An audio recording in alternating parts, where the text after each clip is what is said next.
আমরা চলে এসেছি একেবারে ক্যানিং মিঠাখালী। আর এখানে এবছরে কিন্তু দুর্গাপূজা এখন থেকে মেতে উঠেছে যেসব আনন্দ, এবং এবছরে কি পূজার মণ্ডপ হতে চলেছে সেগুলো টোটাল তথ্য নিয়ে আপনাদের সামনে তুলে ধরেছি। চলুন আমরা জেনে নিই। দাদা বলুন, এটা এবছরে আপনারা কি চিন্তা ভাবনা রেখেছেন?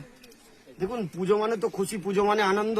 তা পুজোকে সামনে রেখে আমরা এবছরের নতুন ভাবনা আমাদের প্রিয় বিধায়ক মাননীয় পরেশরাম দাস এবং আমাদের প্রিয় সভাপতি মাননীয় উত্তম দাস এবং আমাদের সম্পাদিকা মাননীয় স্বপ্না দাসের তরফ থেকে এবছরের চিন্তা ভাবনা রাখা হয়েছে রাজস্থানের যোধপুর প্যালেস। রাজস্থানের যোধপুর প্যালেস, তাই তো?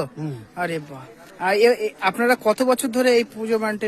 এই ক্যানিং মিঠাখালী সার্বজনীন দুর্গা উৎসব পূজা কমিটির পুজো এবারে 42তম বর্ষে পদার্পণ। আচ্ছা, 42তম বর্ষে পদার্পণ হচ্ছে এবং লাস্ট 10 বার আমরা বিশ্ব বাংলা শারদ সম্মান, যেটা পশ্চিমবঙ্গ সরকারের তথ্য ও সংস্কৃতি দপ্তরের তরফ থেকে হয়, তাতে আমরা বিগত 10 বছর ধরে শুধু ব্লকে নয় সমগ্র দক্ষিণ 24 পরগনা জেলার মধ্যে সেরা সেরা পুরস্কার পেয়েছি। এবং বিভিন্ন নিউজ চ্যানেলের মাধ্যমেও যারা পুজোর সময় বিভিন্ন ধরনের জেলার সেরা পুজো করে, যেমন স্টার আনন্দ কিংবা জি24 ঘন্টা আছে, নিউজ 18 আছে, আনন্দবাজার আছে এবং জেলার বিভিন্ন সব মিলিয়ে আমরা বিগত 10 বছর ধরে সেরা সেরা পুরস্কার পাচ্ছি।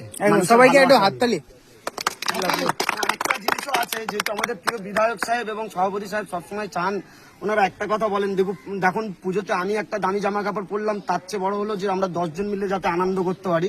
আমি অত্যন্ত আনন্দের সঙ্গে জানাচ্ছি যে আমার প্রিয় বিধায়ক এবং সভাপতি সাহেব মানে পরেশ দাস এবং উত্তম দাস দুজনে মিলে আমরা পুজোর সময় আমাদের গ্রামে এবং আশেপাশে গ্রামেও দেখা যায় প্রায় সব গ্রামে যেখানে যত ভাই বোনেরা ছোট ছোট বাচ্চারা আছে সবাইকে এই পুজো পরিক্রমার জন্য তাদের হাত খরচা দেওয়া হয় এবং বাচ্চা কাচ্চা থেকে শুরু করে বয়স্ক দাদু দিদা সকলকে কিছু কিছু উপহার মানে জামা কাপড় দেওয়া হয় পূজা উপহারের নামে, যাতে পুজোর খুশিটা সকলে মিলে ভাগ করে নেওয়া যেতে পারে। এবং মিঠাখালীর সমস্ত বাসিন্দারা, মিঠাখালী সার্বজনীন দুর্গা উৎসব আমাদের এই গ্রামের প্রত্যেকটা সদস্যকে নিয়ে আমরা 3-4 দিন সকলে মিলে একই সঙ্গে এক পাতা খাওয়া দাওয়া করে থাকি।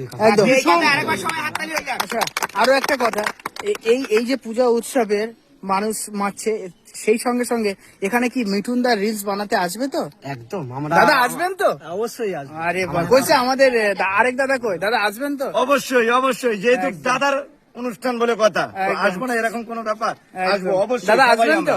আসবো অবশ্যই, একদম সবাই আসবেন। সকল বন্ধুদেরকে বলি প্রত্যেকে চলে আসবেন কিন্তু ক্যানিং মিঠাখালী দুর্গা উৎসবে। গোবিন্দ দাদা কবে যে বাংলা শিখলো?